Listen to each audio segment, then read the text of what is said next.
Makalipas ang ilang buwan, napakaraming nangyari at isa na roon ang panganganak ni Momoko. Isinilang nito ang anak nilang babae ni Shigino na pinangalanan nilang Shiero. Kinahapunan ay umuwi muna ang tatlo sa kanilang bahay at doon hiniling ni Goro sa kanyang ama na suluhin muna nito ang bola kahit sandali lang. Unang pitch pa lang ni Goro ay napansin na kaagad ni Shigino na malaki ang ipinagbago nito simula nang huli silang magkausap. Lumipas pa ang mga araw at patuloy lang si Goro sa pag-insayo, hanggang sa dumating na ang araw na kanyang pinaghahandaan. Pagkarating ng mga varsity player ay nagtungo si Igashire kay Sao Tome upang sabihin nito na isa lang kaagad si Goro sa unang salpukan pa lang, sapagkat importante umano na makita nito kung gaano nag-improve si Goro ngayong 4th year na iyon. Sinabi ni Sao Tome na walang dapat ipag-alala si Igashire dahil 6 na buwan na umano ang nakakalipas mula nang mapagdesisyonan na iyon ang magsisimula ng laro. Pagkatapos ng pag-uusap na iyon ay sunod namang nakausap ni Sao Tome si Toshi, kung saan nagulat ito nang malaman na ayaw nitong sumali sa laro. Tinanong niya kung ano ang dahilan ni Toshi, sabay sabi na pinagsama-sama niya ang lahat ng magagaling na player para maglaro lang sa araw na iyon. Mas mataas pa nga umano ang tingin ni Sao Tome kay Toshi kaysa kay Yonkura, bagay na tinanaw naman ito na malaking karangalan, subalit ayaw lang talaga umanong sumali ni Toshi sa laro. Hindi na nito sinabi pa ang dahilan basta hindi umano naiengganyo si Toshi na sumali sa laro, kaya habang maaga pa ay palitan na umano ito, bagay na hindi naman pinayagan ni Sao Tome. Maya-maya pa ay sinimulan na ang laro kung saan unang pitch pa lang ni Goro ay nagulat na ang mga ito, lalo na si Igashira, dahil hindi ito makapaniwalang umabot sa 155 km/h ang bilis ng paghagis ni Goro ng bola. Para dito ay malaki na talaga umano ang pinagbago ni Goro sa loob ng 6 na buwan, at napansin din iyon ni Sengoku. Habang nagpapatuloy ang laro ay sinasabi ni Igashire sa kanyang sarili na mukhang nagkamali siya kay Goro dahil isa pala umano iyong Golden Star, kaya naman simula umano sa next summer ay sisiguraduhin niyang makakapasok si Goro sa varsity ng Keido para makapaglaro sa Koshien. Binati ni Igashire si Goro sa malaking pagbabago nito at sinabing naiintindihan na niya ngayon ang kakayahan ng ating bida, at pagkatapos ay ipinag-utos nito kay Sao Tome na palitan kaagad si Goro bilang pitcher ng team ng mga iyon. Nagreklamo si Goro nang marinig yun at sinabing hindi pa siya tapos sa mga kalaban kaya wag siyang tanggalin sa mound, at hindi umano aalis si Goro sa mound hanggat hindi nito nakukumpleto ang game na iyon. Nakangiting sinabi ni Igashira na kung may pinaplano si Goro ay mas mabuti na huwag na iyong ituloy dahil madidismaya lang ito sapagkat hindi umano mangyayari yun. Dagdag pa nito na walang dahilan para pabagsakin ni Goro ang sarili nitong teammates at madismaya sa sarili. Muli ay ipinag-utos ni Igashira na palitan na si Goro, nang biglang lumapit si Sao Tome para pabalikan na ang ating bida sa mound. Pagkatapos ay sinabi nito kay Igashira na hindi siya papayag at wala siyang pakialam kung may plano man si Goro o wala sa paglalaro nito, o maging sa pansariling dahilan ni Igashira kaya nito ginagawa iyon. Dahil doon ay sinabi ni Igashira na may kapangyarihan din naman siyang tanggalin si Sao Tome kahit pa anak ito ng varsity manager ng Keido, subalit hindi natakot si Sao Tome bagkus sinabi pa na tanggalin siya ni Igashira kung gusto nito.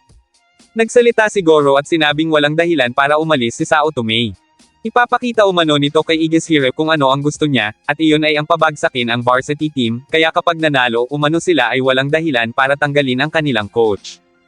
Kumpiyansa si Igashira na walang paraan para mangyari ang gusto ni Goro kaya ipinag-utos na nito sa umpire na ituloy na ang laro.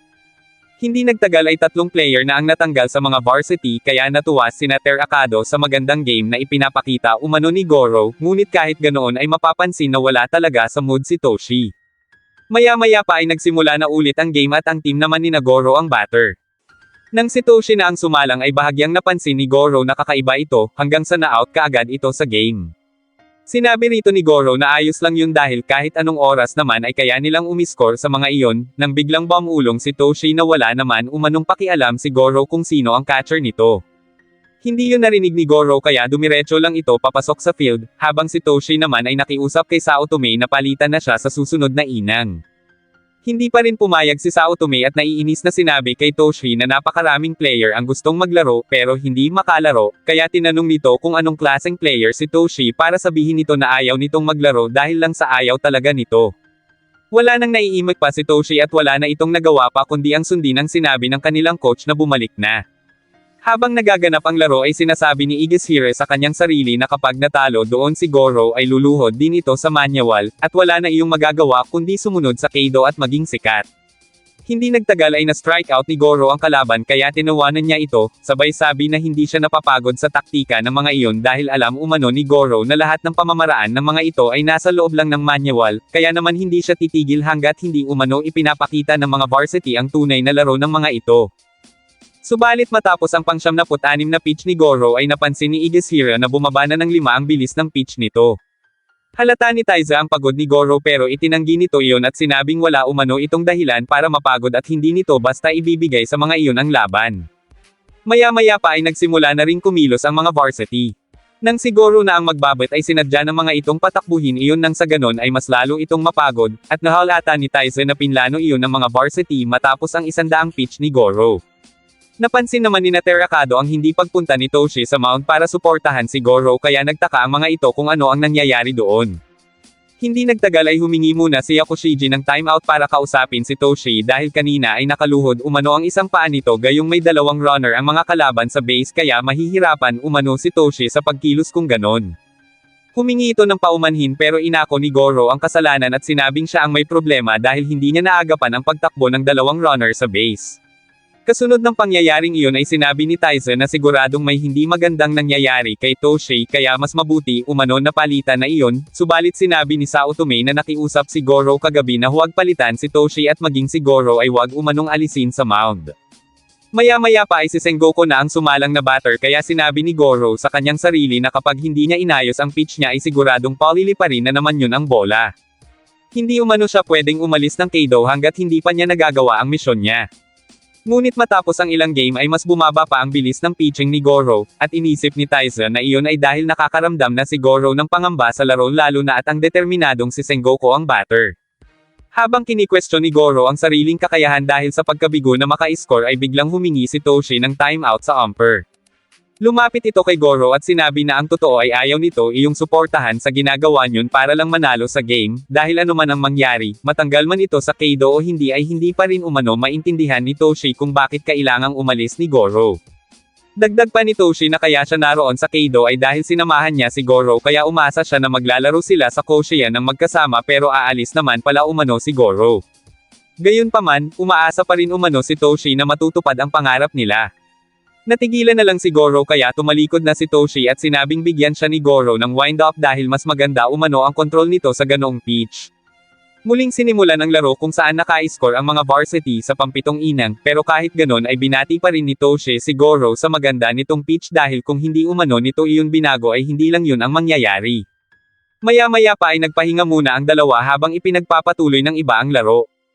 Doon na nagpasalamat si Goro kay Toshi at sinabing hindi siya nagkamali na kakaiba talaga ito, kaya iyon umano ang dahilan kung bakit gusto talaga itong makalaban ni Goro. Nagulat ang ibang miyembro ng team nang marinig yun mula sa ating bida. Ipinahayag nito na kung mananatili pa rin siya sa Keido ay siguradong makakarating pa rin sila sa Koshien, pero wala na umanong thrill at excitement ang ganon para kay Goro kaya pagkatapos yun ay gusto nitong lumayo at kalabanan ang Keido. Mangyayari lang iyon kung magagawa umanong pabagsakin ni Goro ang mga varsity sa laban nila na iyon. Hindi makapaniwala si Toshi sa desisyong iyon ni Goro, subalit para sa ating bida ay hindi na yun laban kay Mayumura kundi laban na sa kanyang sarili para malaman ang kakayahan niya, kaya kung mananatili umano siya doon ay hindi niya mapapabagsak ang Keido na kilala ng mga iyon. Dagdag pa ni Goro na pababagsakin niya ang Keido sa paraang alam niya kahit sino pa ang hamarang sa kanya. Habang nagpapatuloy ang laro ay sinasabi ni Yakushiji sa kanyang sarili na isang kabaliwan ang desisyon ni Goro, dahil kung iisipin umano ay malaki ang pagkakataon nito na makarating sa Koshien tapos ganoon lang kadali para kay Goro na sabihin na magko-quit ito sa Keido. Samantala, nung una ay naiinis si Toshi habang nakasalang sa laro dahil iniisip nito na niloko at tinraider siya ni Goro tulad ng ginawa sa kanya ng mga magulang niya noon. Subalit maya-maya lang ay narealize niya na hindi tama na pag-isipan niya ng ganoon ang kanyang kaibigan. Mula pa noong bata pa sila, ang tanging hangarin nila ay matupad ang kanilang mga pangarap kaya naisip niya na hanggang ngayon, iyon pa rin ang Goro na nakilala niya, at sa sandaling iyon ay naka-home run siya. Dahil doon ay naging tabla ang kanilang score, bagay na ikinatuwa ng mga ka-team ni Toshi. Subalit hindi nagtagal, matapos ma-strikeout si Oba kay Enomoto ay nagdeklara ng change ang umpire. Ngunit hindi kumilos sina Tokishiki bagkus sinabi sa kanilang coach na palitan na sila sa loob dahil ayaw umano ng mga itong tulungan sa loob ng field ang taong balang araw ay makakalaban nila. Halos lahat ng miyembro ng team ay iyon ang sinasabi kaya pinagsabihan ang mga ito ni Sao Tome na tumigil na dahil hindi niya matatanggap ang mga ganong dahilan, at dapat ay maging professional umano ang mga ito sa labanang iyon. Nagsalita si Goro at sinabing naiintindihan niyang personal ang ginagawa ng mga iyong paglaban sa kanya, pero ayos lang umano iyon dahil wala rin siyang pakialam kung magko-quit ang mga iyon ngayon. Pagkatapos ay umalis na si Goro kaya sinabi ni Miyaki na bahala na ang iba kung magko-quit ang mga ito basta siya ay maglalaro, bagay na ikinatuwa ni Toshi. Dahil doon ay sinabi ni Kokubo na maglalaro din siya, at maging sina Terakado at Maruyama ay sumang-ayon din. Isang miyembro na lang ang kulang para makapagpatuloy sila sa laro kaya niyaya ni Kokubo si Kodama subalit tumanggi iyon, dahil naiinis umano ito kay Goro sapagkat ang iba ay gustong-gusto na maging varsity pero iyon ay nagdesisyon pa na umalis sa Keido. Dahil sa tagal ng mga ito ay lumapit na ang umpire para tawagin ang iba pang miyembro ng team, kaya naman tumayo na si Yakushiji para pamwesto na sa field. Sinimulan na ulit ang game pero napansin ni Sengoku na biglang bumagsak ang depensa ni Goro ngayong inang, at kapag nagpatuloy umano yun ay siguradong katapusan na ng mga iyon. Hindi nagtagal ay naka-score na naman ang mga varsity kaya mas lalong pinunan ni Tokishiki si Goro tungkol sa sinasabi nitong pagpapabagsak sa varsity team ng mag-isa. Dahil doon ay masyadong nag-alala si Goro kaya naman ginawa ni Terakado ang lahat para dito kahit panapatama na ito sa pader mas alo lang ang bola. Humingi muna ng timeout si Toshi para kumustahin si Terakado. Sinabi nito na ayos lang siya pero halata naman na nahihilo ito kaya minabuti ni Goro na pagpahingahin na ito subalit sinabi ni Terakado na kung magpapahinga siya ay walang papalit sa kanya. Napalingon si Goro sa kanyang likuran nang magsalita si Kodama na papalitan umano nito si Terakado, kaya bago lumabas ng field ay sinabi ni Terakado na si Goro na ang bahala sa lahat. Nagpatuloy pa ang laro hanggang sa pakitaan na ni Enomoto ang kabilang team ng iba't ibang klase ng pitch na mahirap tamaan, kaya sinabi ni Goro na pwede na kahit bunt lang kung hindi man nila mapalipad ang bola. Kapag may laman umano ang dalawang base ay aabot na si Toshi sa bateng, ngunit nagsalita si Mayumura upang ipaalala kay Goro ang sinabi nito na final test nito iyon sa sarili kaya bakit nito inaasahan si Toshi. Kung hindi umano kayang tapusin ni Goro ang game na iyon at aasa na lang ito sa mga kasama ay bumilang si Goro ng 1 taon at hindi na nito kakayanin si Toshi sa laban. Pagkatapos ay nakipagpalit na si Mayumura kay Miyake dahil gusto umano nitong makita kung matatawag ba niyang kalaban ang lalaking iyon sa takdang panahon. Nagawang matamaan ni Mayumura ang unang dalawang pitch ni Enomoto pero para kay Goro ay malakas ang loob ni Mayumura dahil parehong gyro bowler ang dalawa. Sa pangatlong pitch ni Enomoto ay nagawa yung paliparin ni Mayumura, kaya ngayon ay oras na para si Goro naman ang sumalang bilang batter. Sa mga oras na ito ay hindi matanggap ni Enomoto na bilang ace player ng team ay nagawang matamaan ni Mayumura ang pitch niya kaya naman isinigaw nito na huwag siyang mamaliitin, at kasunod yun ay napansin ni Terakado na mas mabilis na ang binibitawan nitong pitch ngayon. Para sa mga katim nito, oras na magkaganon umano si Enomoto ay wala nang makakaabot pa sa mga pitch nito kaya katapusan na ni Goro. Gayunpaman, hindi nagpasindek si Goro. Nagpatuloy itong lumaban hanggang sa makuha nito ang timing kaya pinalakas lang ng mga katim ni Goro ang loob nito. Dahil doon ay mas nabuhayan si Goro sa laro at sa muling pag-pitch ni Enomoto ay nagawa niyang paliparin ang bola papunta sa scoreboard, bagay na ikinatuwa ng mga katim niya dahil nakadalawang home run na kaagad sila. Mas lalong nadismaya si Enomoto pero sinabi rito ni Sengoku na ganon talaga ang buhay at hayaan na umano nila kay Goro ang pagkakataong iyon, sapagkat hindi lang naman iyon ang unang pagkakataon na nataman ang pitch ni Enomoto. At isa pa, hindi pa naman umano tapos ang laban nila dahil may inang pa, at doon ay gagawin umano ni Sengoku ang lahat ng magagawa nito. Hindi nagtagal ay sinimulan na ang final inang, kung saan sinabi ni Goro kay Toshi na huwag na nilang pagbigyan pa ang mga varsity na iyon. Sa pagtatapos ng laro, naipanalo nga ni Goro ang laban kaya sinabi ni Tyson na ngayon ay alam na nila na tama nga ang daan na gustong tahakin ni Goro. Natatawa namang sinabi ni Igashira na magaling ang ginawa ni Goro, at sa unang pagkakataon ay natalo umano ang Keido. Dahil tapos na ang laro, nagpaalam na ang lahat kay Goro kung saan sinabi nito na huwag sanang magbabago ang lahat at paghandaan umano ng mga iyon ang paghaharap nila. Pagkatapos yun ay tuluyan ang nagpaalam si Goro kay Toshi at sinabing sisiguraduhin niyang babalik siya at mas magpapalakas pa nang sa ganon ay matalo niya ang mga ito.